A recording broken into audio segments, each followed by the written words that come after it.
Hello, അപ്പോൾ എല്ലാവർക്കും എൻ്റെ പുതിയൊരു വീഡിയോയിലോട്ട് സ്വാഗതം. ഇന്നത്തെ വീഡിയോയിൽ നമ്മൾ ഡിസ്കസ് ചെയ്യുന്നത് സെക്കൻഡ് സെമസ്റ്ററിലെ ബിസിനസ് ലീഗൽ എൻവയോൺമെൻറ്റിൻ്റെ പേപ്പറിലെ ഫസ്റ്റ് മൊഡ്യൂളിലെ ബാക്കി ചാപ്റ്റേഴ്സാണ്. അപ്പോൾ നമുക്ക് വേഗം തന്നെ വീഡിയോയിലോട്ട് പോവാം.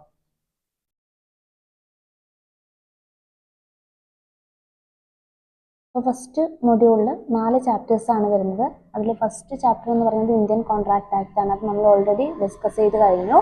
സെക്കൻഡ് ചാപ്റ്റർ എന്ന് പറയുന്നത് ഓഫർ ആൻഡ് ആക്സെപ്റ്റൻസ് ആണ്. അപ്പോൾ നമ്മളൊരു എഗ്രിമെന്റ് അല്ലെങ്കിൽ ഒരു കോൺട്രാക്റ്റിന്റെ മീനിങ് പറയുമ്പോൾ തന്നെ പറഞ്ഞ കാര്യമാണ് ഓഫർ ആൻഡ് ആക്സെപ്റ്റൻസ്. അതായത് ഒരു എഗ്രിമെന്റ് എന്ന് പറയുമ്പോൾ അവിടെ ഒരു വാലിഡ് ആയിട്ടുള്ള ഓഫർ ഉണ്ടായിരിക്കണം, വാലിഡ് ആയിട്ടുള്ള ആക്സെപ്റ്റൻസ് ഉണ്ടായിരിക്കണം. ഒരു വ്യക്തി ഒരു ഓഫർ അല്ലെങ്കിൽ ഒരു പ്രപ്പോസൽ മുന്നോട്ട് വെച്ചിരിക്കണം, മറ്റേ വ്യക്തി അത് ആക്സെപ്റ്റ് ചെയ്യും വേണം. അങ്ങനെയെങ്കിൽ മാത്രമാണ് അതൊരു കോൺട്രാക്റ്റ് ആയിട്ട് മാറുന്നത്. നോക്കുക, ഓഫർ ഓർ പ്രപ്പോസൽ, അതിന്റെ മീനിങ് ആൻഡ് ഡെഫിനിഷൻ നോക്കുക. Section 2 subsection A of the Indian Contract Act defines a proposal as when one person signifies to another his willingness to do or to abstain from doing anything with a view to obtaining the assent of that other to such act or abstinence he is said to make a proposal. അതായത് ഒരു വ്യക്തി മറ്റൊരു വ്യക്തിയോട് അയാൾക്ക് ഒരു കാര്യം ചെയ്യാനുള്ള താല്പര്യം അല്ലെങ്കിൽ വില്ലിങ്നെസ് മറ്റൊരു വ്യക്തിനെ അറിയിക്കുകയോ അല്ലെങ്കിൽ ഒരു കാര്യം ചെയ്യുന്നതിൽ നിന്നും അയാൾ അതിൽ നിന്ന് വിട്ടു നിൽക്കുന്നത് മറ്റൊരു വ്യക്തിനെ അറിയിക്കുകയോ ചെയ്യുന്ന ആ ഒരു കാര്യത്തിനെയാണ് നമ്മൾ എന്ത് പറയുന്നത്, ഓഫർ ഓർ പ്രപ്പോസൽ എന്ന് പറയുന്നത്. ഒരാളൊരു കാര്യം ചെയ്യാൻ വില്ലിങ് ആണെന്നുള്ള കാര്യം, ആ വില്ലിങ്നെസ് മറ്റൊരു വ്യക്തിനെ അറിയിക്കുന്നതോ അല്ലെങ്കിൽ ഒരു കാര്യം ചെയ്യാൻ തയ്യാറല്ല എന്നുള്ള കാര്യം മറ്റൊരു വ്യക്തിനെ അറിയിക്കുന്നതോ ആയിട്ടുള്ള കാര്യത്തിനെയാണ് നമ്മൾ എന്ത് പറയുന്നത്, ഓഫർ ഓർ പ്രപ്പോസൽ എന്ന് പറയുന്നത്. ഇനി നോക്കുക, the person making the proposal is known as the proposer. അതായത് ഈ പ്രപ്പോസൽ ഉണ്ടാക്കുന്ന ആളെ നമ്മൾ പറയുന്നത് പ്രപ്പോസർ എന്നാണ്, ഓർ ഓഫറർ എന്ന് കൂടി നമുക്ക് പറയാം. And the person to whom it is made is known as the offeree. അതായത് ആർക്ക് വേണ്ടിയിട്ടാണ് അല്ലെങ്കിൽ ആരോടാണോ ഇത് ഈ ഓഫർ കമ്മ്യൂണിക്കേറ്റ് ചെയ്യുന്നത് ആ വ്യക്തിനെ നമ്മൾ പറയുന്നത് ഓഫറി എന്നാണ്. അപ്പോൾ ഈ ഓഫർ മുന്നോട്ട് വെക്കുന്ന വ്യക്തിനെ നമ്മൾ പറയുന്നത് പ്രപ്പോസർ ഓർ ഓഫറർ എന്നും, ഇത് ആർക്ക് വേണ്ടിയിട്ട് അല്ലെങ്കിൽ ആരോടാണോ ഈ ഓഫർ മുന്നോട്ട് വെക്കുന്നത് അവരെ നമ്മൾ പറയുന്നത് ഓഫറി എന്നുമാണ്. On acceptance of the proposal, the person making the proposal is called the promiser and the person accepting the proposal is called the promisee or the acceptor. അതായത് ഒരാളൊരു പ്രപ്പോസൽ ഒരു ഓഫർ മുന്നോട്ട് വെച്ചു, മറ്റേ വ്യക്തി അത് ആക്സെപ്റ്റ് ചെയ്യുകയാണെങ്കിൽ പിന്നീട് നമ്മൾ ആ പ്രപ്പോസൽ ഉണ്ടാക്കി അല്ലെങ്കിൽ ഓഫർ മുന്നോട്ട് വെച്ച വ്യക്തിയെ പറയുന്നത് പ്രോമിസർ എന്നാണ്. ആക്സെപ്റ്റ് ചെയ്ത വ്യക്തിനെ നമ്മൾ പറയുന്നത് പ്രോമിസി അല്ലെങ്കിൽ ആക്സെപ്റ്റർ എന്നാണ്. അപ്പോൾ നോർമൽ കേസിൽ ഒരു ഓഫർ മുന്നോട്ട് വെക്കുന്ന ആള് ഓഫറർ ഓർ പ്രപ്പോസർ ആണ്. മറ്റേ വ്യക്തി ഇത് ആക്സെപ്റ്റ് ചെയ്യുന്ന വ്യക്തി അല്ലെങ്കിൽ ആക്സെപ്റ്റ് ചെയ്യേണ്ട ആ വ്യക്തിനെ നമ്മൾ പറയുന്നത് ഓഫർ ചെയ്യുന്നതാണ്. ഇനി ഈ ഓഫർ ഇത് ആക്സെപ്റ്റ് ചെയ്ത് കഴിഞ്ഞാൽ പിന്നെ ഇത് പ്രോമിസായി മാറുകയാണ്. അപ്പോൾ ആ സമയത്ത് ഈ പ്രപ്പോസൽ മുന്നോട്ട് വെച്ച വ്യക്തിനെ നമ്മൾ പറയുന്നത് പ്രോമിസർ എന്നാണ്. അതേപോലെ ഇത് ആക്സെപ്റ്റ് ചെയ്ത വ്യക്തിനെ നമ്മൾ പറയുന്നത് പ്രോമിസി ഓർ ദി ആക്സെപ്റ്റർ എന്നാണ്. അപ്പോൾ ആദ്യത്തെ കേസിൽ നമ്മൾ ഓഫർ അല്ലെങ്കിൽ പ്രപ്പോസൽ മുന്നോട്ട് വെക്കുന്ന വ്യക്തിനെ പ്രപ്പോസർ ഓർ ഓഫറർ എന്ന് പറയും. അത് രണ്ടാമത്തെ, അതായത് ഓഫർ ചെയ്ത് ആക്സെപ്റ്റ് ചെയ്യുവാണെങ്കിൽ അതിനുശേഷം പ്രോമിസായി മാറുകയും പിന്നീട് ഈ പ്രപ്പോസൽ മുന്നോട്ട് വെച്ച വ്യക്തിനെ നമ്മൾ പറയുന്നത് പ്രോമിസർ എന്നും അത് ആക്സെപ്റ്റ് ചെയ്ത വ്യക്തിനെ നമ്മൾ പറയുന്നത് പ്രോമിസി എന്നുമാണ്. ഇനി നോക്കാം, the definition of offer contain the following important points for establishing an offer. ഒരു ഓഫറിന് വേണ്ട കുറച്ച് പോയിന്റ്സ് ആണ്. It must contain an expression of willingness to do or to abstain from doing anything. അതായത് ഒരു കാര്യം ചെയ്യാമെന്നോ അല്ലെങ്കിൽ ചെയ്യുന്നില്ല എന്നുള്ള കാര്യം മറ്റൊരു വ്യക്തിനെ ആ വില്ലിങ്നെസ് അറിയിക്കുന്നത്, അതിന്റെ എക്സ്പ്രഷൻ ആണ്, അത് മറ്റൊരാളെ അറിയിക്കുന്നതാണ് ശരിക്കും ഈ ഓഫർ എന്ന് പറയുന്നത്. It must contain an expression of willingness to do or to abstain from doing anything. ഒരു കാര്യം ചെയ്യുമെന്നോ അല്ലെങ്കിൽ ചെയ്യുന്നില്ല എന്നുള്ളതോ മറ്റൊരു വ്യക്തിനെ അറിയിക്കുന്നതാണ് എന്ത്, ഓഫർ എന്ന് പറയുന്നത്. It must be made to another person. അതായത് ഒരു പ്രോപ്പർ വ്യക്തിക്കായിരിക്കണം ഈ ഓഫർ മുന്നോട്ട് വെക്കേണ്ടത്. It must be made with a view to obtain the assent of that person. അതായത് ഓപ്പോസിറ്റ് നിൽക്കുന്ന വ്യക്തിയുടെ അസെന്റ് അല്ലെങ്കിൽ സമ്മതം വാങ്ങാൻ വേണ്ടിയിട്ടായിരിക്കണം ഈ ഒരു ഓഫർ മുന്നോട്ട് വെക്കുന്നത്. Then intention to create legal relationship. അത് നമ്മൾ ഏത് കോൺട്രാക്റ്റിലും പറയുന്ന കാര്യമാണ്. അവിടെ ഒരു ലീഗൽ റിലേഷൻഷിപ്പ് ക്രിയേറ്റ് ചെയ്യാനുള്ളൊരു ഇന്റൻഷൻ, ഒരു എയിം പ്രപ്പോസൽ മുന്നോട്ട് വെക്കുന്ന വ്യക്തിയുടെ ഭാഗത്തു നിന്ന് ഉണ്ടായിരിക്കണം. ഒരു ലീഗൽ റിലേഷൻഷിപ്പ് ക്രിയേറ്റ് ചെയ്യാൻ വേണ്ടിയിട്ടായിരിക്കണം ഈ ഓഫർ മുന്നോട്ട് വെക്കേണ്ടത്. ഈ 4 പോയിന്റ്സ് ഇതുമായിട്ട് ഓഫറുമായിട്ട് ബന്ധപ്പെട്ട് ഓർത്തിരിക്കാം. ഇനി നമ്മൾ നോക്കുന്നത് ഇവിടെ ടൈപ്സ് ഓഫ് ഓഫർ പറഞ്ഞിട്ടുണ്ട്. അതായത് express offer, implied offer, specific offer, general offer. ഇത് നമുക്ക് ഓഫറിൻ്റെ ടൈപ്സ് പറയുന്ന സമയത്ത് നമുക്ക് പഠിക്കാം. ഇനിയുള്ളത് essential elements and legal rules for a valid offer ആണ്. നമുക്ക് സ്പീഡിൽ നിന്ന് പറഞ്ഞു പോവാം. അതായത് ഒരു ഓഫർ വാലിഡ് ആവണമെങ്കിൽ പറയുന്ന എസെൻഷ്യൽ എലമെന്റ്സ് ആണെന്ന്. Legal relationship is required. നമ്മൾ പറഞ്ഞു ഒരു ലീഗൽ റിലേഷൻഷിപ്പ് ക്രിയേറ്റ് ചെയ്യാനുള്ള, ലീഗൽ ഒബ്ലിഗേഷൻ ക്രിയേറ്റ് ചെയ്യാൻ വേണ്ടിയിട്ടായിരിക്കണം ഈ ഒരു ഓഫർ മുന്നോട്ട് വെക്കേണ്ടത്. അതല്ലാതെ എന്താണ് സോഷ്യൽ റിലേഷൻഷിപ്പ് അല്ലെങ്കിൽ ഡൊമസ്റ്റിക് റിലേഷൻഷിപ്പ്, ഡൊമസ്റ്റിക് നേച്ചറിലുള്ളത് എന്തല്ല നമ്മൾ ഒരു വാലിഡ് ഓഫറായിട്ട് നമ്മൾ ട്രീറ്റ് ചെയ്യുന്നില്ല. ഒരു ലീഗൽ റിലേഷൻഷിപ്പ് ക്രിയേറ്റ് ചെയ്യുന്നതായിരിക്കണം ഓഫർ എന്ന് പറയുന്നത്. then the terms of the offer must be certain, definite and not vague. അതായത് ഈ ഓഫർ, ഒരു ഓഫർ മുന്നോട്ട് വെക്കുന്ന സമയത്ത് ആ ഓഫർ കൃത്യമായിട്ട് എന്താണ് സെർട്ടൈൻ ആയിരിക്കണം, എന്താണെന്ന് കൃത്യമായിട്ട് ഓഫറിക്ക് മനസ്സിലാവണം.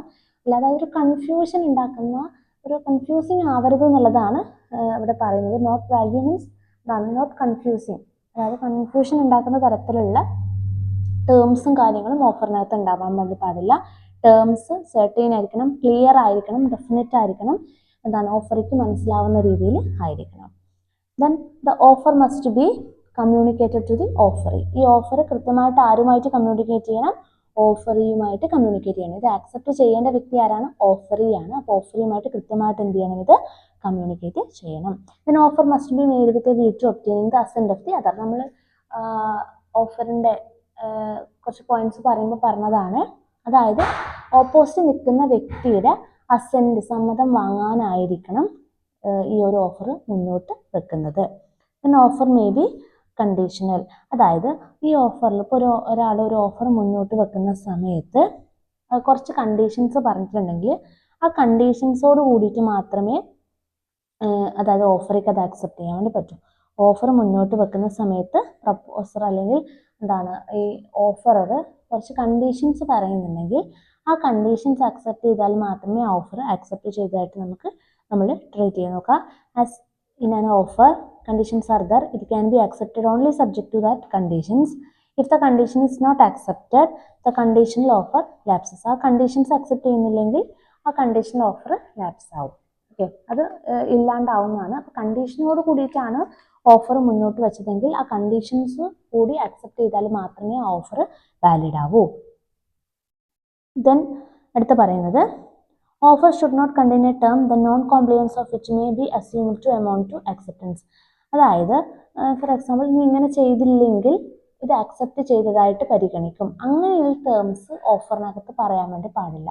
ഇപ്പം നീ ഒരു എ എന്ന് പറയുന്ന വ്യക്തി ബിയോട് പറയാണ്, നീ എന്ന കാര്യം ചെയ്യുന്നില്ലെങ്കിൽ ഇത് അക്സെപ്റ്റ് ചെയ്തതായിട്ട് ഞാൻ പരിഗണിക്കും.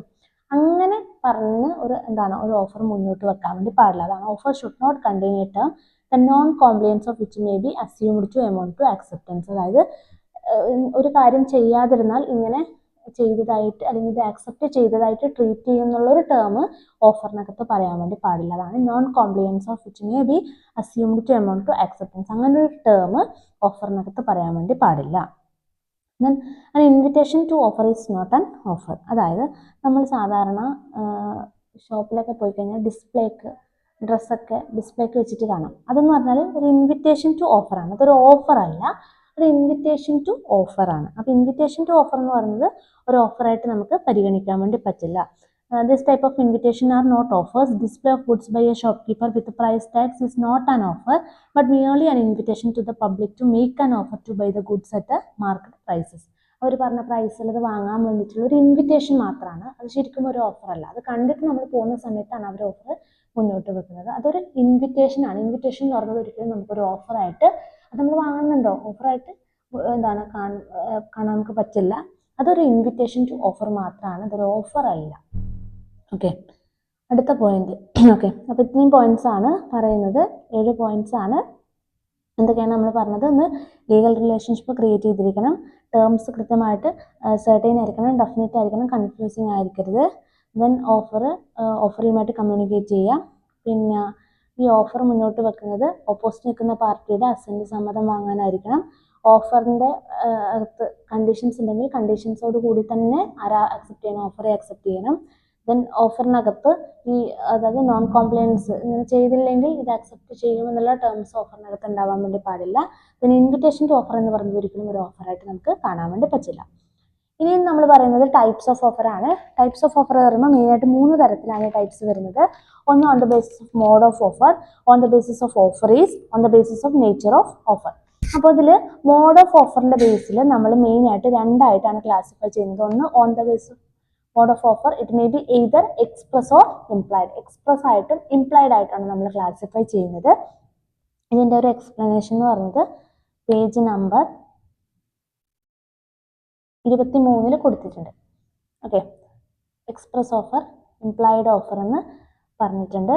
അപ്പോൾ നോക്കുക, എന്താണ് എക്സ്പ്രസ് ഓഫർ, എന്താണ് ഇംപ്ലൈഡ് ഓഫർ. എക്സ്പ്രസ് എന്നുള്ള വേർഡിൻ്റെ നമ്മൾ കോൺട്രാക്റ്റിൻ്റെ ക്ലാസിഫിക്കേഷനിലൊക്കെ പറഞ്ഞാൽ എക്സ്പ്രസ് എന്ന് പറയുമ്പോൾ വാക്കാലോ അല്ലെങ്കിൽ എഴുതിയിട്ടോ എക്സ്പ്രസ് ചെയ്യുന്നതാണ് എക്സ്പ്രസ് എന്നുള്ള വേർഡിൻ്റെ മീനിങ്. അപ്പോൾ എക്സ്പ്രസ് ഓഫർ എന്ന് പറഞ്ഞാൽ എന്തൊക്കെയാണ്? Offer made by words spoken or written is an express offer. ചിലപ്പോൾ എഴുതിയിട്ടാവാം, ചിലപ്പോൾ വാക്കുകൊണ്ട് പറയുന്നതാവാം, ചിലപ്പോൾ വേർഡ്സ് കൊണ്ട് നമ്മൾ എന്താണ് മറ്റൊരാളോട് പറയുന്നതാവാം. അപ്പം അങ്ങനെയുള്ള ഓഫറിനെയാണ് എന്ത് പറയുന്നത്? എക്സ്പ്രസ് ഓഫർ എന്ന് പറയുന്നത്.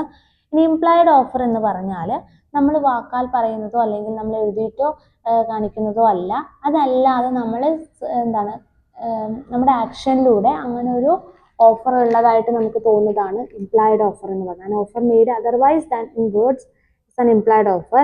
In this case, the offer arises from the conduct of the person or the circumstances of the particular case. Implied offer എന്ന് പറഞ്ഞാൽ നമ്മുടെ ആക്ഷനിലൂടെ നമ്മുടെ സർക്കംസ്റ്റൻസസിലൂടെ അങ്ങനെ ഒരു എന്താണ് ഓഫർ ഉള്ളതായിട്ട് തോന്നുന്നതാണ് ഇംപ്ലൈഡ് ഓഫർ എന്ന് പറയുന്നത്.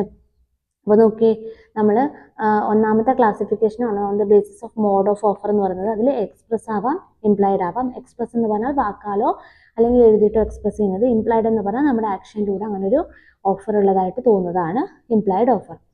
രണ്ടാമത്തതാണ് on the basis of offerees എന്ന് പറയുന്നത്. ഓഫറിൻ്റെ ബേസിൽ സ്പെസിഫിക് ഓഫറും ജനറൽ ഓഫറും ആണുള്ളത്. ഓഫറിൻ്റെ ബേസിൽ സ്പെസിഫിക് ഓഫറും ജനറൽ ഓഫറും ആണ് ഉള്ളത്. അപ്പോൾ സ്പെസിഫിക് ഓഫർ നോക്കാം. when an offer is made to a definite person or class of persons, it is called a specific offer. അതായത് ഒരു വ്യക്തിക്കോ അല്ലെങ്കിൽ ഒരു കൂട്ടം വ്യക്തികൾക്കോ നമ്മൾ എന്താണ് ഒരു ഓഫർ മുന്നോട്ട് വെക്കുന്നുണ്ടെങ്കിൽ അതിനെയാണ് നമ്മൾ സ്പെസിഫിക് ഓഫർ എന്ന് പറയാം.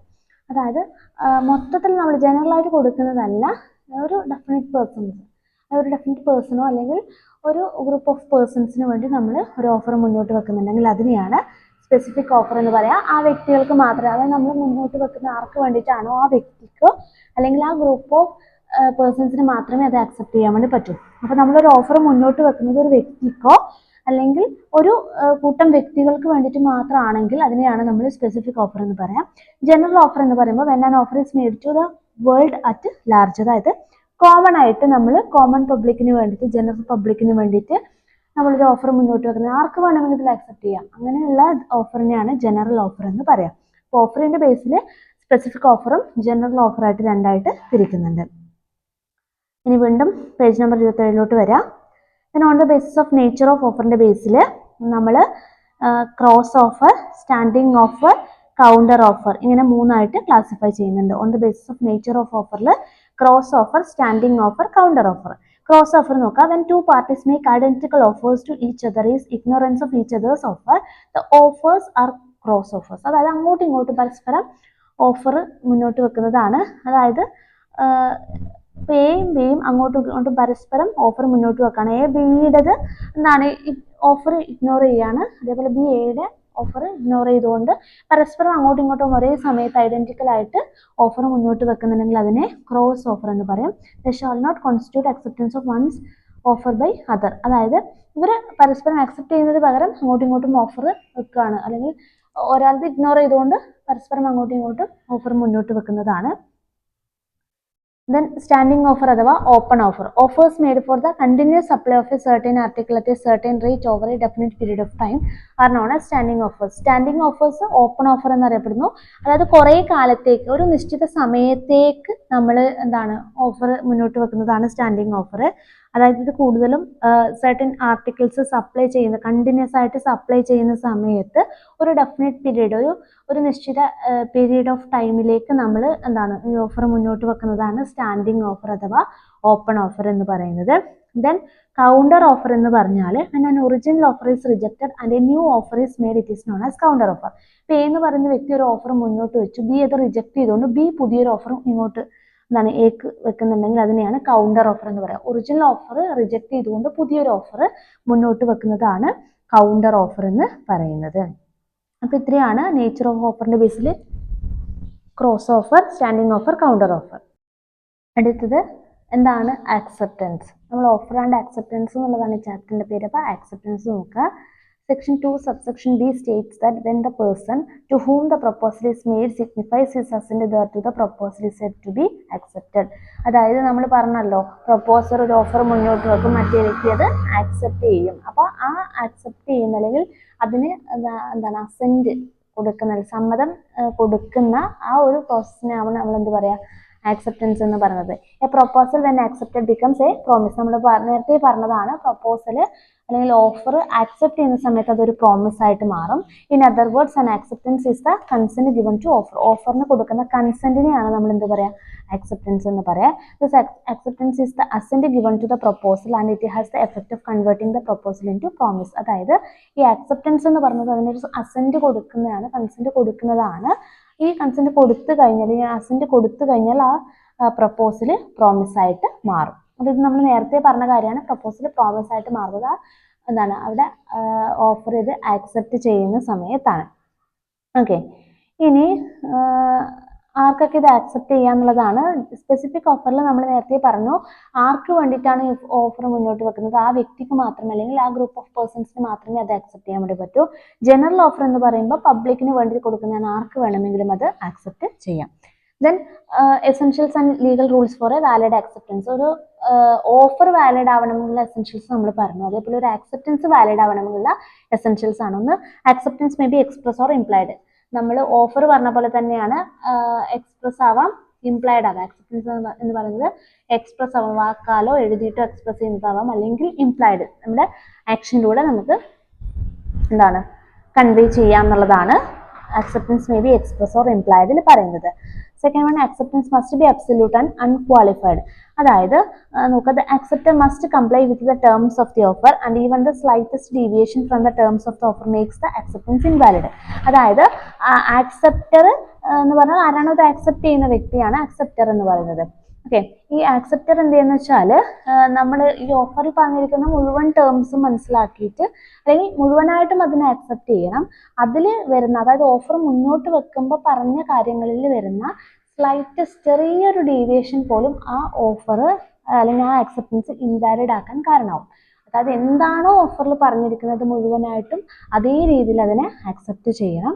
അതിൽ വരുന്ന ഏറ്റവും മൈന്യൂട്ട് ആയിട്ടുള്ള ചേഞ്ചസ് പോലും ആ ഒരു ആക്സെപ്റ്റൻസിനെ ഇൻവാലിഡ് ആക്കാനുള്ള ചാൻസ് ഉണ്ട്. അതായത് പിന്നീട് അത് വാലിഡ് ആയിരിക്കില്ല എന്നുള്ളതാണ്. അപ്പോൾ അതേപടി എന്താണോ ഓഫറിൽ പറഞ്ഞിരിക്കുന്നത് അതേപടി തന്നെ അതിനെ ആക്സെപ്റ്റ് ചെയ്യണം.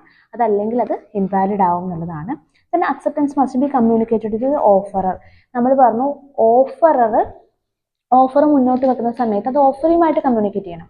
അതേപോലെ ഇത് ആക്സെപ്റ്റർ, അതായത് ഇത് ആക്സെപ്റ്റ് ചെയ്യുന്ന വ്യക്തി അത് എന്താണ് ആക്സെപ്റ്റ് ചെയ്യുന്ന കാര്യം ഓഫററുമായിട്ട് എന്ത് ചെയ്യണം, കമ്മ്യൂണിക്കേറ്റ് ചെയ്യണം. Then acceptance must be made within a reasonable time. ഒരു റീസണബിൾ ടൈമിനുള്ളിൽ തന്നെ എന്ത് ചെയ്യണം, ആ ഓഫർ ആക്സെപ്റ്റ് ചെയ്തിരിക്കണം. Then acceptance must be according to the mode prescribed or usual and reasonable mode. അതായത് ഇപ്പം ഓഫറർ ഏതെങ്കിലും ഒരു രീതിയിൽ അത് ആക്സെപ്റ്റ് ചെയ്യണമെന്ന് പറഞ്ഞിട്ടുണ്ടെങ്കിൽ ആ രീതിയിൽ തന്നെ അത് ആക്സെപ്റ്റ് ചെയ്യണം. റിട്ടേൺ ആയിട്ട് ചെയ്യണമെന്ന് പറഞ്ഞിട്ടുണ്ടെങ്കിൽ റിട്ടേൺ ആയിട്ട് തന്നെ അത് ചെയ്യണം.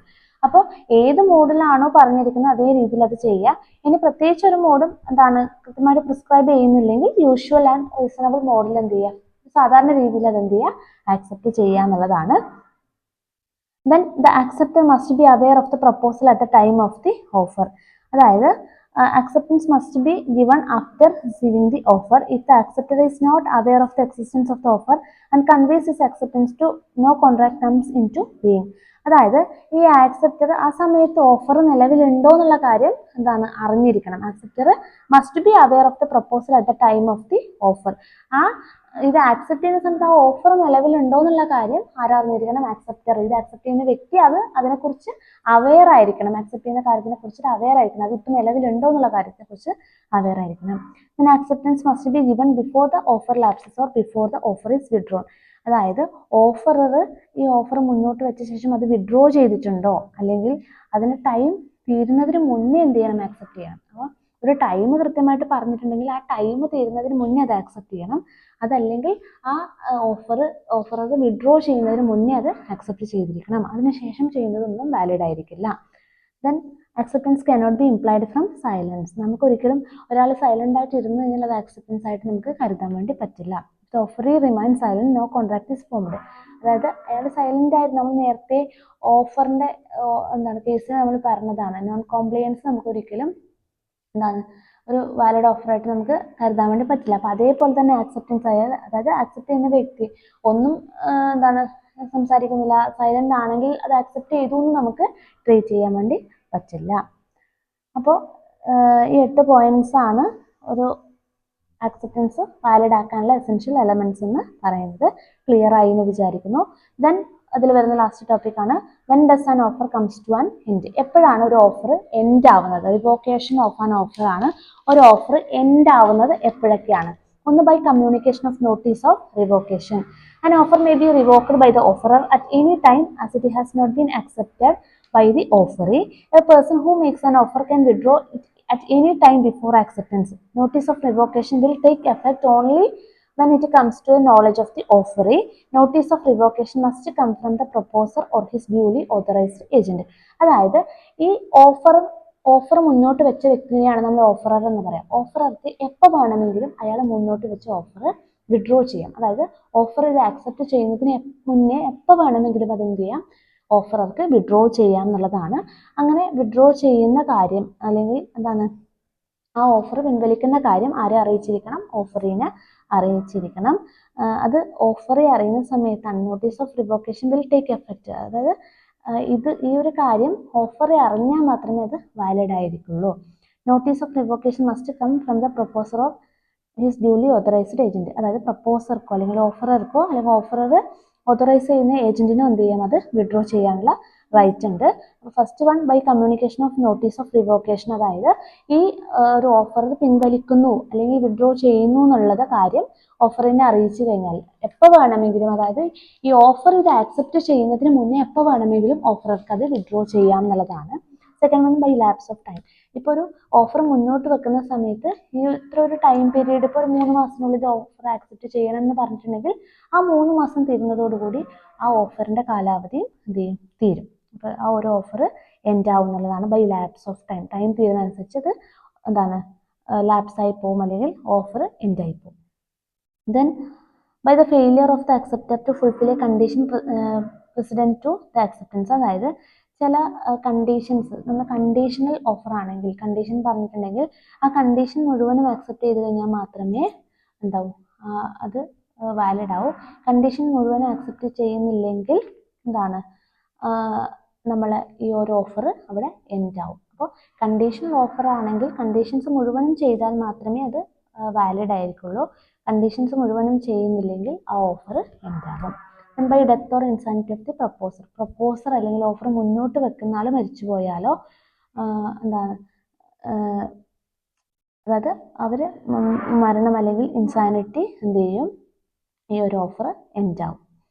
By counter offer. By counter offer എന്ന് പറഞ്ഞാൽ നമ്മൾ പറഞ്ഞു, lapses if the counter offer is made because a counter offer amounts to rejection of the original offer. Original offer reject ചെയ്തുകൊണ്ട് പുതിയ ഓഫർ മുന്നോട്ട് വെക്കുന്നതാണ് കൗണ്ടർ ഓഫർ എന്ന് പറയുന്നത്. അങ്ങനെ കൗണ്ടർ ഓഫർ വരുന്ന സമയത്ത് ആദ്യത്തെ ഒറിജിനൽ ഓഫർ എന്തായി പോവും? എൻഡ് ആയി പോവും. Then by rejection. An offer lapses if it is rejected by the offer. Offer ഇത് ആക്സെപ്റ്റ് ചെയ്യുന്നില്ല, റിജക്ട് ചെയ്യുവാണെങ്കിൽ ആ ഓഫർ എന്തായി പോവും? എൻഡ് ആയി പോവും. Then an offer lapses by subsequent illegality or destruction of subject matter.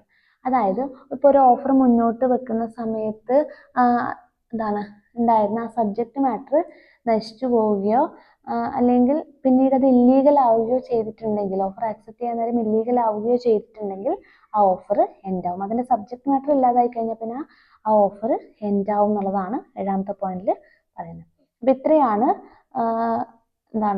നമ്മൾ പറഞ്ഞത് ഒരു ഓഫർ എൻഡ് ആവുന്ന സിറ്റുവേഷൻസ് എന്ന് പറഞ്ഞത് റിവോക്കേഷൻ ഓഫ് ആൻ ഓഫർ എന്ന് പറഞ്ഞത് ഒന്ന് എന്താണ് ഈ റിവോക്കേഷൻ്റെ കാര്യം ഓഫറിനെ അറിയിക്കുകയാണ് എപ്പോൾ വേണമെങ്കിലും വിഡ്രോ ചെയ്യാം. 2 ടൈം തീരുന്നതനുസരിച്ച് അത് എൻഡ് ആവും. 3 എന്താണ് കണ്ടീഷൻസ് ഫുൾ ആക്സെപ്റ്റ് ചെയ്യാതിരുന്നാൽ അത് എൻഡ് ആവും. 4 death or insanity. Then counter offer original offer reject ചെയ്തുകൊണ്ട് പുതിയ ഓഫർ നിലവിൽ വരുമ്പോൾ അത് ആദ്യത്തത് എൻഡ് ആവും. ദെൻ ഓഫർ ഇത് ആക്സെപ്റ്റ് ചെയ്യുന്നില്ല റിജക്ട് ചെയ്യുവാണെങ്കിൽ ഓഫർ എൻഡ് ആവും. ദെൻ സബ്ജക്ട് മാറ്റർ ഇല്ലാതായി കഴിഞ്ഞാൽ ഓഫർ എൻഡ് ആവും. നെക്സ്റ്റ് 3rd ചാപ്റ്റർ ആണ് കൺസിഡറേഷൻ. ഫസ്റ്റ് മൊഡ്യൂളിൽ തന്നെ വരുന്ന 3rd ചാപ്റ്റർ ആണ് consideration. Consideration is an essential element of a valid contract. ഒരു വാലിഡ് കോൺട്രാക്ടിന്റെ എസെൻഷ്യൽ എലമെന്റ് ആണ് കൺസിഡറേഷൻ എന്ന് പറയുന്നത്. Section 10 provides that a contract must be made for lawful consideration. ഒരു കോൺട്രാക്ട് ക്രിയേറ്റ് ചെയ്യുന്നത് ഒരു ലോഫുൾ കൺസിഡറേഷനോട് കൂടിയിട്ടായിരിക്കണം. An agreement without consideration is a bare promise and is not binding on the parties. അതായത് consideration ഇല്ലാത്ത agreement എന്ന് പറയുന്നത് ഒരു ബെയർ പ്രോമിസ് ആണ്, അതിന് വാലിഡിറ്റി ഇല്ല എന്നാണ് പറയുന്നത്. കൺസിഡറേഷൻ ഉണ്ടെങ്കിൽ മാത്രമേ ഒരു കോൺട്രാക്ട് വാലിഡ് ആവൂ. It is a price paid by the promisee for the obligation of the promiser. The term is used in the sense quid pro quo or something in return by the promisee to the promiser. അതായത് consideration എന്നുള്ള ടേമിൻ്റെ meaning എന്ന് പറയുന്നത് something in return, പ്രതിഫലമായിട്ട് എന്തെങ്കിലും കിട്ടുന്നതിനെയാണ് നമ്മൾ consideration എന്ന് പറയുന്നത്. ഓർത്തിരിക്കുക, Kwid pro ക്യോ എന്നാണ്, which means something in return. അതായത് റിട്ടേൺ ആയിട്ട് പ്രതിഫലമായിട്ട് എന്തെങ്കിലും കിട്ടുന്നതിനെയാണ് നമ്മൾ കൺസിഡറേഷൻ എന്ന് പറയുന്നത്. ഓക്കെ, ഇനി നമുക്കിതിലുള്ളത് essentials and legal rules for a valid consideration ആണ്. ഒരു കൺസിഡറേഷൻ വാലിഡ് ആവണമെങ്കിലുള്ള എസെൻഷ്യൽ റൂൾസ് ആണ്. ഒന്ന്, consideration must move at the desire of the promiser. അതായത് ഈ കൺസിഡറേഷൻ എന്ന് പറയുന്നത് നോക്കുക, an important characteristics of consideration is that the act or forbearance of the promisee or any other person must be done at the desire or request of the promiser. ഈ consideration കൊടുക്കേണ്ടത് പ്രോമിസറുടെ request പ്രകാരമായിരിക്കണം. അതായത് പ്രോമിസറുടെ desire ആവശ്യപ്രകാരമായിരിക്കണം promisee consideration കൊടുക്കേണ്ടത്. Consideration must move at the desire of the promiser. അതായത് promiser request ചെയ്തിട്ടായിരിക്കണം പ്രോമിസി കൺസിഡറേഷൻ കൊടുക്കേണ്ടത്. Second one, consideration may move from the promisee or any other person. പ്രോമിസിയുടെ കയ്യിൽ നിന്നും അല്ലെങ്കിൽ പ്രോമിസി പറയുന്ന ഏതൊരു വ്യക്തിക്കും ഈ കൺസിഡറേഷൻ എന്ത് ചെയ്യും, പ്രോമിസർക്ക് കൊടുക്കാം. അതായത് രണ്ടു പേർക്കും അങ്ങോട്ടും ഇങ്ങോട്ടും കൺസിഡറേഷൻ ഉണ്ടാവും. ഇവിടെ നമ്മൾ പറഞ്ഞ consideration may move from the promisee or any other person. അതായത് കൺസിഡറേഷൻ എന്ന് പറയുന്നത് പ്രോമിസിയിൽ നിന്നോ അല്ലെങ്കിൽ പ്രോമിസി പറയുന്ന ആർക്ക് വേണമെങ്കിലും എന്ത് ചെയ്യാം, കൺസിഡറേഷൻ കൊടുക്കാം എന്നുള്ളതാണ് ഇതിനകത്ത് പറയുന്നത്. മൂന്നാമത്തത് consideration may be past, present or future ആണ്. അപ്പോൾ കൺസിഡറേഷൻ എന്ന് പറയുന്നത് പാസ്റ്റ് ആവാം, പ്രസന്റ് ആവാം, ഫ്യൂച്ചർ ആവാം. നോക്കാം, past consideration. The promisor had received the consideration before the date of the promise. അതായത് നമുക്ക് ആ ഒരു പ്രോമിസിൻ്റെ ഡേറ്റിന് മുന്നേ കൺസിഡറേഷൻ റിസീവ് ചെയ്യുന്നുണ്ടെങ്കിൽ, നേരത്തെ റിസീവ് ചെയ്യുന്നുണ്ടെങ്കിൽ അതിനെയാണ് നമ്മൾ പാസ്റ്റ് കൺസിഡറേഷൻ എന്ന് പറയുക. പാസ്റ്റ് കൺസിഡറേഷൻ വാലിഡ് ആണ്. Then present or executive consideration എന്ന് പറഞ്ഞാൽ നമ്മൾ അതായത് പ്രോമിസ് ചെയ്യുന്ന സമയത്ത് സൈമൾട്ടേനിയസ്ലി കോൺട്രാക്ട് നടക്കുന്ന സമയത്ത് തന്നെ എന്താണ് ഈ കൺസിഡറേഷൻ റിസീവ് ചെയ്യുന്നുണ്ടെങ്കിൽ അതിനെയാണ് പ്രസന്റ് ഓർ എക്സിക്യൂട്ടഡ് കൺസിഡറേഷൻ എന്ന് പറയുന്നത്. Then future or executory consideration എന്ന് പറഞ്ഞാൽ when the consideration on both sides is to move at the future date, it is called future consideration or executory consideration. അതായത് contract നടന്നു കഴിഞ്ഞാൽ future ഡേറ്റിലാണ് consideration അങ്ങോട്ടും ഇങ്ങോട്ടും കൈമാറുന്നതെങ്കിൽ അതിനെയാണ് ഫ്യൂച്ചർ ഓർ എക്സിക്യൂട്ടറി കൺസിഡറേഷൻ എന്ന് പറയുന്നത്. അപ്പോൾ കൺസിഡറേഷൻ എന്ന് പറഞ്ഞാൽ സംതിങ് ഇൻ റിട്ടേൺ ആണ്. അപ്പോൾ അതിൽ പാസ്റ്റ് കൺസിഡറേഷൻ എന്ന് പറഞ്ഞാൽ ഈ ഒരു കോൺട്രാക്ട് ഫുൾഫിൽ ചെയ്യുന്നത് മുന്നേ കൺസിഡറേഷൻ കിട്ടുന്നതാണ് പാസ്റ്റ് കൺസിഡറേഷൻ. പ്രസന്റ് എന്ന് പറഞ്ഞാൽ സൈമൾട്ടേനിയസ്ലി ഒരു കോൺട്രാക്ട് നടക്കുന്ന സമയത്ത് കൺസിഡറേഷൻ കിട്ടുന്നതാണ്. ഫ്യൂച്ചർ ഓർ എക്സിക്യൂട്ടറി എന്ന് പറഞ്ഞാൽ ഫ്യൂച്ചർ ഒരു ഡേറ്റിലായിരിക്കും കൺസിഡറേഷൻ കൈമാറുന്നതെങ്കിൽ അതിനാണ് ഫ്യൂച്ചർ ഓർ എക്സിക്യൂട്ടറി കൺസിഡറേഷൻ എന്ന് പറയുന്നത്. ഈ മൂന്നും വാലിഡ് തന്നെയാണ്. Then consideration need not be adequate. Consideration adequate ആവണമെന്ന് നിർബന്ധമല്ല, അത് ഇമ്പോർട്ടൻ്റ് ആണ്. കൺസിഡറേഷൻ വേണമെന്നേ ഉള്ളൂ. കൺസിഡറേഷൻ ഉണ്ടായിരിക്കണം, പക്ഷെ അത് ആഡിക്വേറ്റ് ആണോ അല്ലെങ്കിൽ സഫിഷ്യൻ്റ് ആണോ, മതിയായിട്ടുള്ള കൺസിഡറേഷൻ ആണോ എന്നുള്ള കാര്യത്തിൽ എന്താണ് നമുക്കത് എന്താണ് അത് എന്താ പറയുക, അങ്ങനെ വേണമെന്ന് നിർബന്ധമില്ല. കൺസിഡറേഷൻ ഉണ്ടായാൽ മതി. Consideration need not be adequate. Inadequacy of consideration will not invalidate a contract unless it is evidence of fraud. On the ground of inadequacy of consideration, a party cannot set aside a contract. അതായത് നമുക്ക് വേണമെങ്കിൽ ഇപ്പം ഈ ഒരു കോൺട്രാക്റ്റിൽ ഏർപ്പെട്ടു 25,000 രൂപയുടെ എന്തെങ്കിലും ഒരു സാധനം 10,000 രൂപക്കാണ് എ ബിക്ക് കൊടുക്കുന്നത്. അങ്ങനെ കൺസിഡറേഷൻ എന്താണ് ആഡിക്കേറ്റ് അല്ല. 25,000 രൂപയുടെ സാധനമാണ് 10,000 രൂപക്കാണ് കൊടുക്കുന്നതെങ്കിൽ ആഡിക്കേറ്റ് അല്ല. പക്ഷെ അത് ഒരിക്കലും കോൺട്രാക്ട് ഇൻവാലിഡ് ആക്കുന്നില്ല. കാരണം അവിടെ കൺസെഷൻ ഉണ്ടോ ഇല്ലയോ എന്നുള്ളത് മാത്രമാണ് നമ്മൾ നോക്കുന്നത്. കൺസെഷൻ ആഡിക്കേറ്റ് ആണോ എന്നുള്ള കാര്യം നമ്മൾ നോക്കുന്നില്ല. അപ്പോൾ കൺസെഷൻ ആഡിക്കേറ്റ് ആവണമെന്ന് നിർബന്ധമില്ല. പിന്നെ it must be real and not illusory. Concession real ആയിരിക്കണം, അതായത് ഒരു ഇമാജിനേറ്റീവ് അല്ല നമ്മൾ പറയുന്നത്. Although concession need not be adequate, it must be real and not illusory. Where concession is physically impossible, illegal, uncertain or illusory, it is not real and therefore shall not be a valid concession. Physically നമുക്ക് എന്താണ് hand over ചെയ്യാൻ പറ്റുന്നതായിരിക്കണം, impossible ആയിട്ടുള്ള illegal ആയിട്ടുള്ള ഒരു എന്താണ് concession ആയിരിക്കരുത് നമ്മൾ കൊടുക്കുന്നത്. റിയൽ ആയിട്ടുള്ള കൺസെഷൻ തന്നെ ആയിരിക്കണം. Consideration must be lawful consideration ആയിരിക്കണം, അതായത് നിയമപരമായിട്ടുള്ള കൺസിഡറേഷൻ തന്നെ ആയിരിക്കണം, ലോഫുൾ കൺസിഡറേഷൻ തന്നെ ആയിരിക്കണം. The consideration is unlawful. എപ്പോഴാണ് അൺലോഫുൾ ആവുന്നത്? It is forbidden by law. നിയമം മൂലം നിരോധിച്ചിട്ടുള്ളത്. And it is of such nature that it permitted it would defeat the provisions of any other law. അതായത് ഇത് കൊടുത്തു കഴിഞ്ഞാൽ ഏതെങ്കിലും ഒരു ലോയിന് എന്താണ് അതിൻ്റെ പ്രൊവിഷൻസിനെ ഡിഫീറ്റ് ചെയ്യുന്നുണ്ട്. ഇപ്പോൾ കൈക്കൂലി കൊടുക്കുന്നത് അങ്ങനെയുള്ള കാര്യങ്ങളൊക്കെ. Then it is fraudulent, then it involves or implies injury to the person or property of another. മറ്റൊരാളുടെ പ്രോപ്പർട്ടിക്കോ മറ്റൊരാൾക്കോ ഇഞ്ചുറി വരുത്തുന്നുണ്ടെങ്കിൽ ദെൻ കോർട്ട് ഇത് ഇമ്മോറൽ ആയിട്ട് അല്ലെങ്കിൽ പബ്ലിക് പോളിസിക്ക് എതിരായിട്ട് പ്രഖ്യാപിച്ചിട്ടുണ്ട്. അങ്ങനെയുള്ള കേസിൽ കൺസിഡറേഷൻ അൺലോഫുൾ ആണ്. അപ്പോൾ കൺസിഡറേഷൻ എന്ന് പറയുന്നത് ലോഫുൾ കൺസിഡറേഷൻ തന്നെ ആയിരിക്കണം. ദെൻ ഇത്രയാണ് ഈ ഒരു കൺസിഡറേഷൻ്റെ എസെൻഷ്യൽ എലിമെൻസിനകത്ത് വരുന്നത്. അത്രയും പോയിന്റ്സ് ഓർത്തിരിക്കുക. ദെൻ അടുത്ത ടോപ്പിക്കാണ് stranger to contract or privity of contract and stranger to consideration or privity of consideration. A person who is not a party to contract cannot claim rights even though the contract is for his benefit and such a person is known as stranger to contract. അതായത് ഒരു വ്യക്തി ആ ഒരു കോൺട്രാക്റ്റിന്റെ ഭാഗമല്ല. അപ്പോൾ രണ്ട് വ്യക്തികൾ കോൺട്രാക്റ്റിൽ ഏർപ്പെടുന്നു, മൂന്നാമതൊരാളാണെങ്കിൽ അവരെയാണ് നമ്മൾ സ്ട്രേഞ്ചർ ടു കോൺട്രാക്ട് എന്ന് പറയുക. അതായത് ഈ കോൺട്രാക്റ്റിൽ ഡയറക്റ്റ് അവർ എൻറ്റർ ചെയ്യുന്നില്ല, കോൺട്രാക്റ്റിംഗ് പാർട്ടീസ് അല്ല, പക്ഷേ ഇതിൻ്റെ ഒരു ബെനിഫിറ്റ് അവർക്ക് കിട്ടുന്നുണ്ട്. അങ്ങനെയുള്ള ആൾക്കാരെയാണ് നമ്മൾ, ഈ തേർഡ് പാർട്ടീസിനെയാണ് നമ്മൾ സ്ട്രേഞ്ചർ ടു കോൺട്രാക്ട് എന്ന് പറയാം.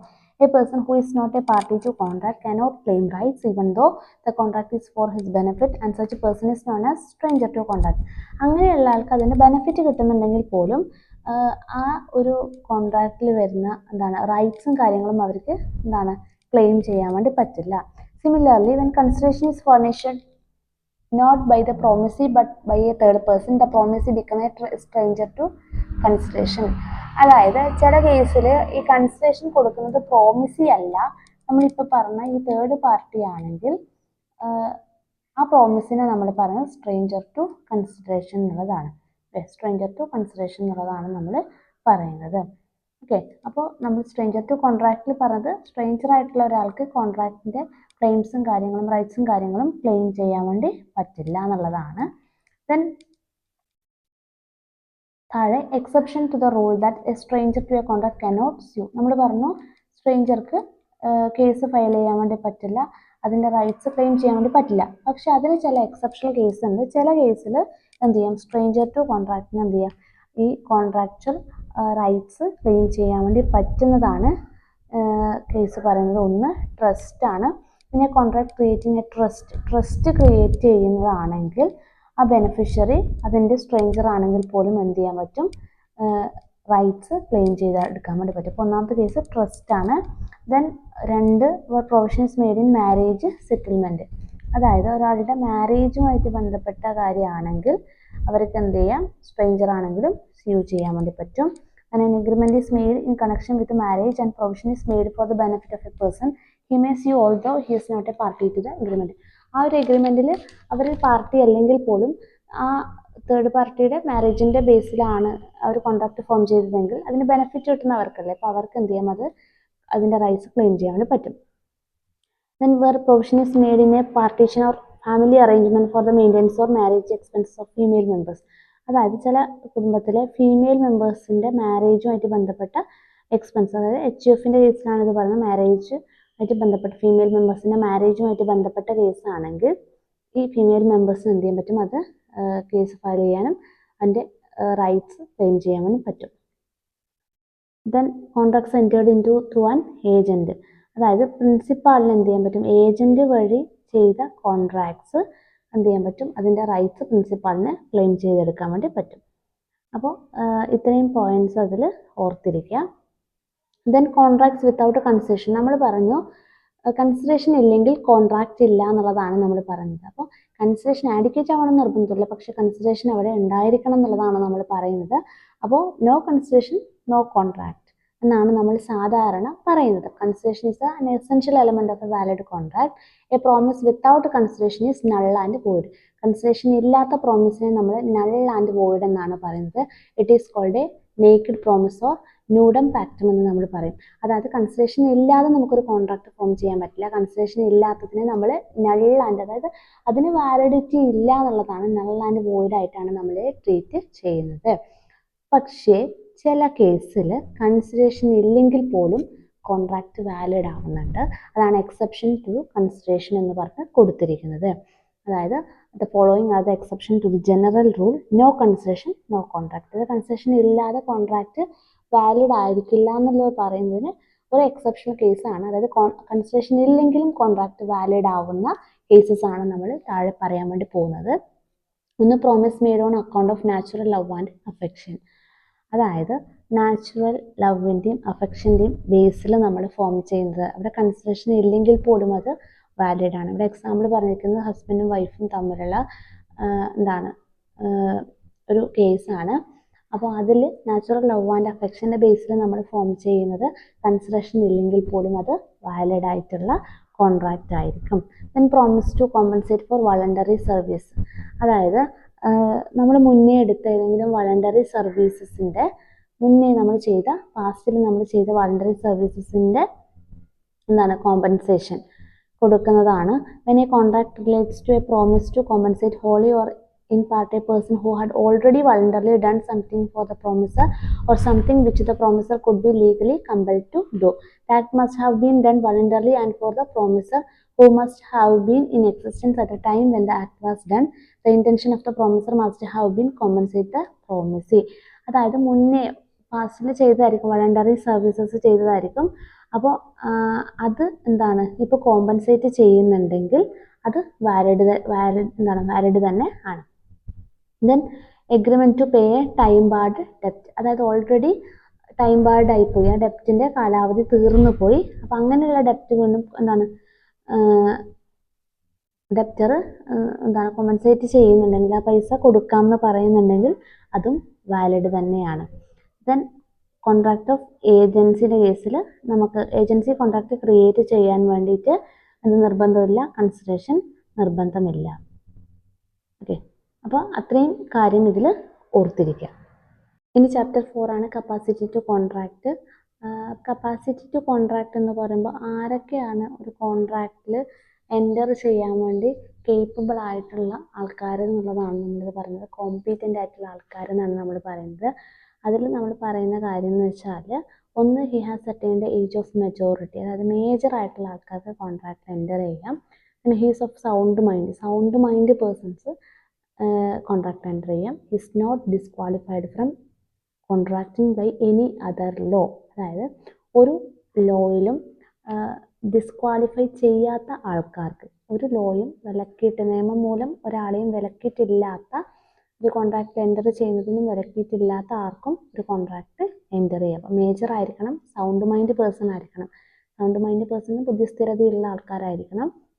Then not disqualified from any other law, ഒരു ലോയും ഡിസ്ക്വാളിഫൈ ചെയ്യാത്ത ആൾക്കാരായിരിക്കണം. അപ്പോൾ ആരൊക്കെയാണ് ഇൻകോമ്പീറ്റൻ്റ് ആയിട്ടുള്ള ആൾക്കാരെന്ന് പറയുന്നത്? അപ്പോൾ നമ്മൾ മേജർ ആയിരിക്കണം എന്ന് പറയുമ്പോൾ മൈനേഴ്സുമായിട്ടുള്ള എഗ്രിമെൻ്റ് എന്ന് പറയുന്നത് വാലിഡ് അല്ല, വോയിഡ് ആണ്. മൈനറിന് നമുക്ക് ഒരു എഗ്രിമെൻറ്റിൽ എൻ്റർ ചെയ്യാൻ വേണ്ടി പറ്റില്ല. ചെയ്യാൻ പറ്റും, പക്ഷെ ചെയ്താലും അത് വാലിഡ് അല്ല. Then persons of unsound mind പേഴ്സണുമായിട്ടുള്ള agreement. Then persons disqualified from any other law, ഏതെങ്കിലും ഒരു നിയമം ഡിസ്ക്വാളിഫൈ ചെയ്തിട്ടുള്ള ആൾക്കാർ. അപ്പോൾ ഈ 3 തരത്തിലുള്ള ആൾക്കാരും ഇൻകോമ്പീറ്റൻ്റ് ആണ്. അപ്പോൾ ഇൻകോമ്പീറ്റൻ്റ് എന്ന് പറയുമ്പോൾ minors, unsound mind, disqualified from any other law. Competent എന്ന് പറയുമ്പോൾ എഴുതേണ്ടത് എന്താണ്? മേജർ ആയിരിക്കണം, സൗണ്ട് മൈൻഡ് പേഴ്സൺ ആയിരിക്കണം, not disqualified from any other law. അപ്പോൾ ഇത് കൃത്യമായിട്ട് ക്വസ്റ്റ്യനിൽ നോക്കുക. ഇൻകോമ്പീറ്റൻ്റ് ആണോ കോമ്പീറ്റൻ്റ് ആണോ ചോദിച്ചിരിക്കുന്നത് ക്വസ്റ്റ്യനിൽ കൃത്യമായിട്ട് നോക്കാം. കപ്പാസിറ്റി ടു കോൺട്രാക്ട് എന്ന് പറയുമ്പോൾ നമ്മൾ എഴുതേണ്ടത് മേജർ ആയിരിക്കണം, സൗണ്ട് മൈൻഡ് പേഴ്സൺ ആയിരിക്കണം, not disqualified from any other law. ഈ കാര്യങ്ങളായിരിക്കണം. ഇനി നോക്കാം മൈനേഴ്സ്. മൈനർ എന്ന് നമുക്കറിയാം 18 വയസ്സ് തികയാത്ത ആൾക്കാരെയാണ് നമ്മൾ മൈനേഴ്സ് എന്ന് പറയുന്നത്. A minor is a person who has not attained the age of majority. അതായത് 18 വയസ്സ് തികയാത്ത ആൾക്കാരാണ് മൈനർ എന്ന് പറയുന്നത്. മൈനറുമായിട്ട് നമുക്ക് എഗ്രിമെൻറ്റിൽ നമ്മൾ ഏർപ്പെടുവാണെങ്കിൽ കുറച്ച് കണ്ടീഷൻസ് ഉണ്ട് നോക്കുക. Position of agreement by a minor, അല്ലെങ്കിൽ എഗ്രിമെൻറ്റ്സ് വിത്ത് മൈനർ ആണ്. മൈനറുമായിട്ട് നമ്മൾ എഗ്രിമെൻറ്റിൽ എത്തുമ്പോൾ ശ്രദ്ധിക്കേണ്ട കുറച്ച് കാര്യങ്ങളാണ്. ഒന്ന്, അൻ agreement with a minor is void Ab ഇനീഷ്യോ from the very beginning. അതായത് വോയിഡ് അബ് ഇനീഷ്യോ എന്ന് പറഞ്ഞാൽ ഫ്രം ദി വെരി ബിഗിനിങ്, തുടക്കം മുതലേ വോയിഡ് ആണ്. അതായത് മൈനറുമായിട്ടുള്ള എഗ്രിമെന്റ് തുടക്കം മുതലേ വോയിഡ് ആണ്. അപ്പം മൈനറുമായിട്ട് നമ്മളൊരു എഗ്രിമെന്റിൽ എത്തുന്നുണ്ടെങ്കിൽ അത് എൻ്റർ ചെയ്യുന്ന സമയം മുതൽക്ക് അത് വോയിഡ് ആയിട്ടാണ് നമ്മൾ ട്രീറ്റ് ചെയ്യുന്നത്. A contract with a minor is absolutely void in the beginning itself. തുടക്കം മുതലേ അത് വോയിഡ് ആണ്. Okay. Then minor can be promisee or beneficiary. മൈനർക്ക് പ്രോമിസി ആവാൻ വേണ്ടി പറ്റും, അതേപോലെ ബെനിഫിഷ്യറി ആവാൻ വേണ്ടി പറ്റും. കോൺട്രാക്റ്റിന്റെ ബെനിഫിറ്റ് എന്താണ് അക്സെപ്റ്റ് ചെയ്യാൻ അല്ലെങ്കിൽ ബെനിഫിറ്റ് സ്വീകരിക്കാൻ വേണ്ടി ആർക്ക് പറ്റും? മൈനർക്ക് പറ്റും എന്നുള്ളതാണ് പറയുന്നത്. Then ratification on attaining the majority is not allowed. അതായത് റാറ്റിഫിക്കേഷൻ എന്ന് പറയുന്നത് ഇവിടെ ഉദ്ദേശിക്കുന്നത് മൈനർ ആയിരിക്കുമ്പോൾ നമ്മൾ എൻ്റർ ചെയ്തൊരു എഗ്രിമെൻറ്റ് മേജർ ആവുന്ന സമയത്ത് നമുക്ക് റാറ്റിഫൈ ചെയ്തെടുക്കാൻ വേണ്ടി പറ്റില്ല, അല്ലെങ്കിൽ അത് നമുക്ക് പിന്നീട് ആക്സെപ്റ്റ് ചെയ്യാൻ വേണ്ടി പറ്റില്ല. അപ്പോൾ ഇപ്പോൾ 17 വയസ്സിൽ ഒരു എഗ്രിമെൻറ്റിൽ എൻ്റർ ചെയ്ത് 18 വയസ്സാകുമ്പോൾ അത് ആക്സെപ്റ്റ് ചെയ്യാൻ റാറ്റിഫൈ ചെയ്യാൻ വേണ്ടി നമുക്ക് പറ്റില്ല. മൈനർ ആയിരിക്കുമ്പോൾ നമ്മൾ എന്താണ് എൻ്റർ ചെയ്തത് വോയിഡ് തന്നെയാണ്. അത് പിന്നീട് റാറ്റിഫൈ മേജർ ആയിരിക്കുന്ന സമയത്ത് മേജർ ആവുന്ന സമയത്ത് റാറ്റിഫൈ ചെയ്യാൻ വേണ്ടി പറ്റില്ല. Then fourth point വേണ്ട, fifth one, minors can always plead his minority, no estoppel against him. ഇവിടെ പറയുന്നത് a minor who falsely represents himself to be a major induces another person to enter into a contract with him, he cannot be made liable on the contract. അതായത് ഒരു minor മറ്റൊരു വ്യക്തിനെ എന്തെങ്കിലും പറഞ്ഞ് തെറ്റിദ്ധരിപ്പിച്ചുകൊണ്ട് ഒരു കോൺട്രാക്റ്റിലേക്ക് അല്ലെങ്കിൽ ഒരു എഗ്രിമെന്റിലേക്ക് എൻ്റർ ചെയ്യിപ്പിക്കുകയാണ് മൈനർ. അതായത് minor major ആണെന്ന് മറ്റൊരാളെ തെറ്റിദ്ധരിപ്പിച്ചുകൊണ്ട് ഒരു എഗ്രിമെന്റിലേക്ക് എൻ്റർ ചെയ്യിപ്പിക്കുകയാണെങ്കിൽ പിന്നീട് മൈനറിന് എന്ത് ചെയ്യാൻ പറ്റും? അതിൽ നിന്ന് ഈസി ആയിട്ട് പിന്മാറാൻ വേണ്ടി പറ്റും. ആ ഒരു എന്താണ് പറഞ്ഞ കാര്യം വിഡ്രോ ചെയ്യാൻ വേണ്ടി പറ്റും. അതിനെയാണ് നമ്മൾ നോ എസ്റ്റോപ്പൽ എന്ന് പറയുന്നത്. അത് എസ്റ്റോപ്പൽ എന്ന് പറഞ്ഞാൽ അത് വിഡ്രോ ചെയ്യാം, പിന്നീട് അത് വിഡ്രോ ചെയ്യാൻ വേണ്ടി പറ്റില്ല. ആ പറഞ്ഞ കാര്യം പിന്നീട് അത് പിൻവലിക്കാൻ പറ്റില്ല എന്നുള്ളതാണ് എസ്റ്റോപ്പലിൽ പറയുന്നത്. പക്ഷെ മൈനറിന്റെ കാര്യത്തിൽ എന്ത് ചെയ്യാം? എസ്റ്റോപ്പൽ ബാധകമല്ല. കാരണം മൈനറിന് എപ്പോൾ വേണമെങ്കിലും എന്ത് ചെയ്യുക? പറഞ്ഞ കാര്യം, ആ പറഞ്ഞ സ്റ്റേറ്റ്മെന്റ് പിൻവലിക്കാൻ വേണ്ടി പറ്റും. അപ്പം മൈനർ മറ്റൊരാളെ തെറ്റിദ്ധരിപ്പിച്ചുകൊണ്ട് മേജർ ആണെന്ന് തെറ്റിദ്ധരിപ്പിച്ചുകൊണ്ട് കോൺട്രാക്റ്റിലേക്ക് എൻ്റർ ചെയ്യിപ്പിച്ചാൽ മൈനറിന് എപ്പോൾ വേണമെങ്കിലും എന്ത് ചെയ്യാൻ പറ്റും? അത് പിൻവലിക്കാൻ വേണ്ടി പറ്റും എന്നുള്ളതാണ് നോ എസ്റ്റോപ്പലിൽ പറയുന്നത്. Then minor cannot enter into contract of partnership. അതായത് minor cannot become a partner in partnership firm. ഒരു പാർട്ട്ണർഷിപ്പ് ഫേമിൽ പാർട്ട്ണർ ആവാൻ ആർക്ക് പറ്റില്ല? മൈനറിന് പറ്റില്ല എന്നുള്ളതാണ്. However, he may, with the consent of all partners, be admitted to the benefits of partnership. Partner ആവാൻ ആർക്ക് പറ്റില്ല? മൈനർക്ക് പറ്റില്ല. പക്ഷെ പാർട്ട്ണർഷിപ്പിന്റെ ബെനിഫിറ്റ് റിസീവ് ചെയ്യാൻ, അതായത് എല്ലാ പാർട്ട്നേഴ്സിനും സമ്മതമാണെങ്കിൽ പാർട്ട്ണർഷിപ്പിന്റെ ബെനിഫിറ്റ് ആർക്ക് അഡ്മിറ്റ് ചെയ്യാം? മൈനറിന് കിട്ടാനുള്ള റൈറ്റ് ഉണ്ട്, അല്ലെങ്കിൽ മൈനറിന് അത് സ്വീകരിക്കാൻ വേണ്ടി പറ്റും. പക്ഷെ മൈനറിന് ഒരിക്കലും പാർട്ട്ണർഷിപ്പിലെ അല്ലെങ്കിൽ ഫേമിലെ പാർട്ട്ണർ ആവാൻ വേണ്ടി പറ്റില്ല. Then minor can be an agent. മൈനറിന് ഏജന്റ് ആവാം. ഏജന്റ് ചെയ്യുന്ന എല്ലാത്തിനും ഉത്തരവാദി ലയബിൾ എന്ന് പറയുന്നത് പ്രിൻസിപ്പാളാണ്. അപ്പോൾ പ്രിൻസിപ്പാൾ സമ്മതിക്കുവാണെങ്കിൽ മൈനറിന് ഏജന്റ് ആവാം. Then he cannot be adjudged as insolvent. മൈനറിന് ഒരിക്കലും പാപ്പരായിട്ട് പ്രഖ്യാപിക്കാൻ വേണ്ടി പറ്റില്ല എന്നുള്ളതാണ് 9ാമത്തെ പോയിന്റിൽ പറയുന്നത്. Then a minor is liable for necessary supplied or necessary service rendered to him. അതായത് മൈനറുടെ കേസിൽ ഇപ്പോൾ മൈനറിന് ആവശ്യമുള്ള ഏറ്റവും അത്യാവശ്യമുള്ള നെസസറീസ് മൈനറിന് സപ്ലൈ ചെയ്തു ഏതെങ്കിലും ഒരു വ്യക്തി സപ്ലൈ ചെയ്ത് കൊടുത്തിട്ടുണ്ടെങ്കിൽ മൈനറിൻ്റെ പ്രോപ്പർട്ടിയിൽ നിന്ന് ആ പൈസ അയാൾക്ക് ഈടാക്കാൻ വേണ്ടി പറ്റും. ഫോർ എക്സാമ്പിൾ, അച്ഛനും അമ്മയും ഇല്ലാത്ത ഒരു കുട്ടിയാണ് എ എന്ന് പറയുന്നത് വിചാരിക്കുക. അപ്പോൾ എയുടെ കേസിൽ എക്ക് അത്യാവശ്യം ഫുഡും കാര്യങ്ങൾക്കൊക്കെ വേണ്ടിയിട്ട് ഏതെങ്കിലും ഒരു വ്യക്തി എന്തെങ്കിലും പൈസ ചിലവഴിക്കുകയാണെങ്കിൽ ആ പൈസ ഈ മൈനറിൻ്റെ പ്രോപ്പർട്ടിയിൽ നിന്ന് അയാൾക്ക് ഈടാക്കാൻ വേണ്ടി പറ്റും എന്നുള്ളതാണ്. അല്ലെങ്കിൽ മൈനർ അതിന് ലയബിൾ ആണ്. മൈനർ അതിൻ്റെ എമൗണ്ട് തിരിച്ചു കൊടുക്കണം എന്നുള്ളതാണ് ഈ മൈനർ ലയബിൾ ഫോർ നെസസറി സപ്ലൈഡിൽ പറയുന്നത്. ഓക്കെ, അപ്പം അത്രയാണ് മൈനറുമായിട്ടുള്ള എഗ്രിമെൻറ്റിൽ ശ്രദ്ധിക്കേണ്ടത്. ഏറ്റവും ആദ്യം ആലോചിക്കേണ്ടത് മൈനറുമായിട്ടുള്ള എഗ്രിമെൻ്റ് എന്ന് പറയുന്നത് വോയിഡ് അബ് ഇനിഷ്യോ ആണ്. From the very beginning it is void ആണ്. അതായത് തുടക്കം മുതലേ അത് വോയിഡ് ആയിട്ടാണ് നമ്മൾ ട്രീറ്റ് ചെയ്യുന്നത്. അപ്പോൾ അത് ശ്രദ്ധിക്കുക. Then persons of unsound mind, അതായത് സൗണ്ട് മൈൻഡ് എന്ന് പറഞ്ഞാൽ നമ്മൾ പറഞ്ഞ ബുദ്ധിസ്ഥിരതയുള്ള ആൾക്കാരെയാണ് നമ്മൾ സൗണ്ട് മൈൻഡ് എന്ന് പറയുക. അപ്പോൾ അൺസൗണ്ട് മൈൻഡ് എന്ന് പറയുമ്പോൾ ബുദ്ധിസ്ഥിരത ഇല്ലാത്ത ആൾക്കാരാണ് അൺസൗണ്ട് മൈൻഡിൽ പറയുന്നത്. അപ്പോൾ അതിൽ ആരൊക്കെ വരുന്നുണ്ടെന്ന് നോക്കാം. ഒന്ന് idiots. A person whose mental powers are completely absent are known as idiots. അതായത് കംപ്ലീറ്റ്ലി അവരുടെ മെൻ്റൽ പവേഴ്സ് നഷ്ടപ്പെട്ടിട്ടുള്ള ആൾക്കാരെയാണ് നമ്മൾ എന്ത് പറയുന്നത്, ഇഡിയറ്റ്സ് എന്ന് പറയുന്നത്. This is a permanent incapacity and at no time these persons are of sound mind. ഇവരൊരിക്കലും സൗണ്ട് മൈൻഡ് പേഴ്സൺസ് ആയിരിക്കില്ല. പെർമനൻ്റ്ലി ഇവർക്ക് ഇവരുടെ മെൻ്റൽ പവേഴ്സ് നഷ്ടപ്പെട്ടുള്ള ആൾക്കാരാണ് ഈ ഇഡിയറ്റ്സ് എന്ന് പറയുന്നത്. അപ്പോൾ ഇഡിയറ്റ്സിന് ഒരിക്കലും ഈ കോൺട്രാക്റ്റ് എന്താണെന്ന് മനസ്സിലാക്കാനോ അതിനെ കൃത്യമായിട്ട് അവർക്ക് ജഡ്ജ് ചെയ്യാനോ ഒന്നും ഇവർക്ക് പറ്റില്ല. അപ്പോൾ ഇഡിയറ്റ്സുമായിട്ടുള്ള എഗ്രിമെൻ്റ് എന്ന് പറഞ്ഞാൽ അബ്സല്യൂട്ട്ലി വോയിഡ് അബ് ഇനിഷ്യോ ആണ്. തുടക്കം മുതലേ വോയിഡ് ആണ്.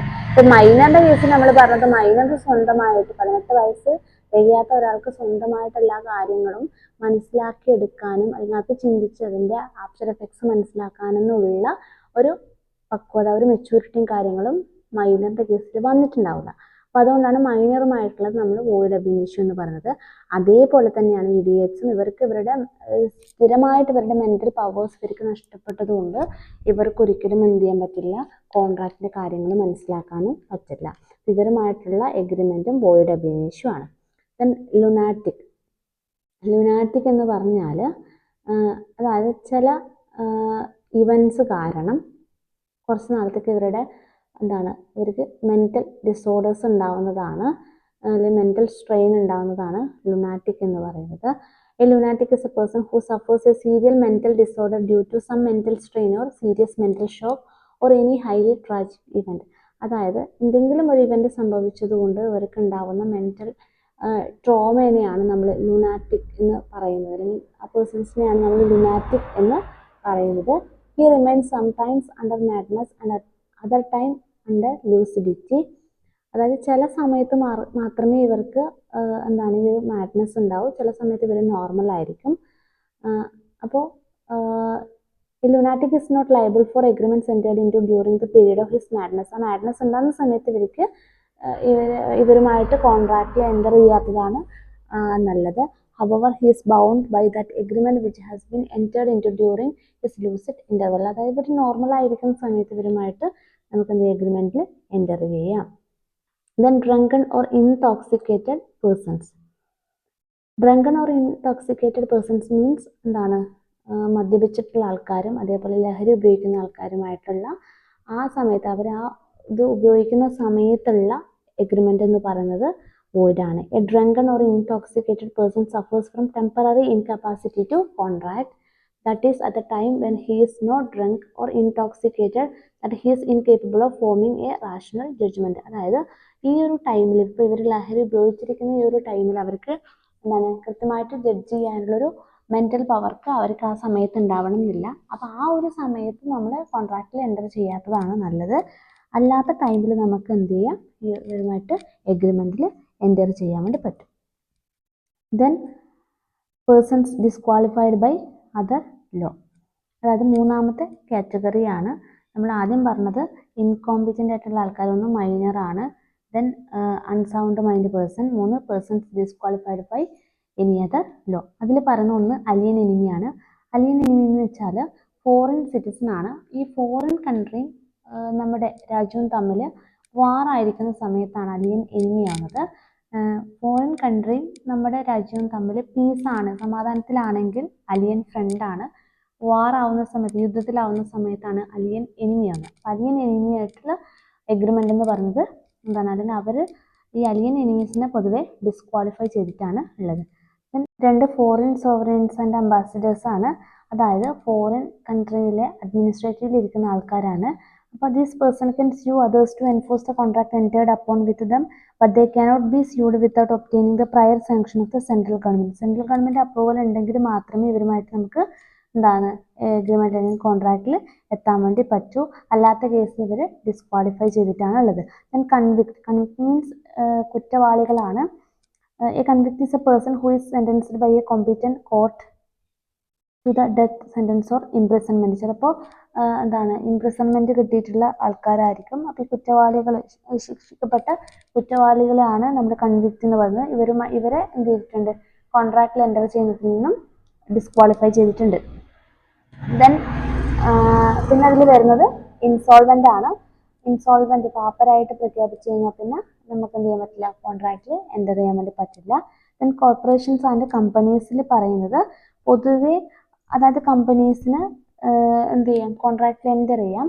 പക്ഷേ ഇവിടെ നമുക്ക് പറയുന്നൊരു കാര്യം എന്ന് വെച്ചാൽ its contractual capacity is determined by the object clause of its memorandum of association. ഒരു കമ്പനിയുടെ മെമ്മോറണ്ടം ഓഫ് അസോസിയേഷനകത്ത് പറഞ്ഞിരിക്കുന്ന ഒബ്ജക്റ്റ് ക്ലോസിൽ പറഞ്ഞിരിക്കുന്നതിൽ കൂടുതൽ ഒരു കാര്യവും ആർക്ക് ചെയ്യാൻ പറ്റില്ല, കമ്പനിക്ക് ചെയ്യാൻ വേണ്ടി പറ്റില്ല. It can enter into contracts only through its agents such as board of directors, managing director, chief officers in accordance with its memorandum of association. Any contract made beyond the memorandum is ultra vires and void. അതായത് ഈ company ഒരു കോൺട്രാക്റ്റിൽ enter ചെയ്യുന്നത് അതിൻ്റെ board of ഡയറക്ടേഴ്സിലൂടെയോ അല്ലെങ്കിൽ managing ഡയറക്ടറിലൂടെയോ chief ഓഫീസേഴ്സിലൂടെയോ ഒക്കെ ആയിരിക്കും. അപ്പോൾ ഈ മെമ്മോറണ്ടം ഓഫ് അസോസിയേഷനകത്ത് പറഞ്ഞിരിക്കുന്ന കാര്യത്തിൽ കൂടുതൽ ഒരിക്കലും കമ്പനിക്ക് ചെയ്യാൻ പറ്റില്ല. അങ്ങനെ ചെയ്യുന്നത് നമ്മൾ പറയുന്നത് അൾട്രാ വൈറസ് എന്നാണ്. അൾട്രാ വൈറസ് ദി മെമ്മോറണ്ടം എന്നാണ്. അപ്പോൾ ഇങ്ങനെ അൾട്രാ വൈറസ് ആയിട്ടുള്ള ആക്ടിവിറ്റീസ് വോയിഡാണ്. അപ്പോൾ നമ്മൾ മുന്നേ പഠിച്ചിട്ടുണ്ട്, അൾട്രാ വൈറസ് ആയിട്ടുള്ള ആക്ടിവിറ്റീസ് വോയിഡാണ്. കമ്പനിക്ക് മെമ്മോറണ്ടം ഓഫ് അസോസിയേഷനകത്ത് പറഞ്ഞിരിക്കുന്ന കാര്യങ്ങൾ മാത്രമേ ചെയ്യാൻ പറ്റൂ. അതിൽ കൂടുതൽ കമ്പനി ചെയ്യുമ്പോഴാണ് അത് അൾട്രാ വൈറസ് മെമ്മോറണ്ടം ആവുന്നത്. അപ്പം അത് വോയിഡ് ആയിട്ടുള്ള കാര്യമാണ്. അപ്പം അങ്ങനെ കാര്യങ്ങൾ ചെയ്യുന്നുണ്ടെങ്കിൽ അത് ഡിസ്ക്വാളിഫൈ ചെയ്തിട്ടുണ്ട്. നോർമൽ കേസിൽ കമ്പനിക്ക് എന്ത് ചെയ്യാം, കോൺട്രാക്റ്റിൽ എൻ്റർ ചെയ്യാൻ പറ്റുമെന്നുള്ള കാര്യം കൂടി നിങ്ങൾ മനസ്സിലാക്കുക. ഓക്കെ, ഇത്രയാണ് കപ്പാസിറ്റി ടു ദി പാർട്ടീസിൽ വരുന്നത്. ഓക്കെ, ഇത്രയും പോയിന്റ്സ് ആണ് ഈ ഫസ്റ്റ് മൊഡ്യൂളിനകത്ത് വരുന്നത്. കൃത്യമായിട്ട് മനസ്സിലായി എന്ന് വിചാരിക്കുന്നു. മനസ്സിലാവാത്തത് ഉണ്ടെങ്കിൽ എന്ത് ചെയ്യുക, കമൻറ്റ് ചെയ്യുക. അപ്പോൾ നെക്സ്റ്റ് വീഡിയോ ആയിട്ട് വരുന്നവരെ ബൈ.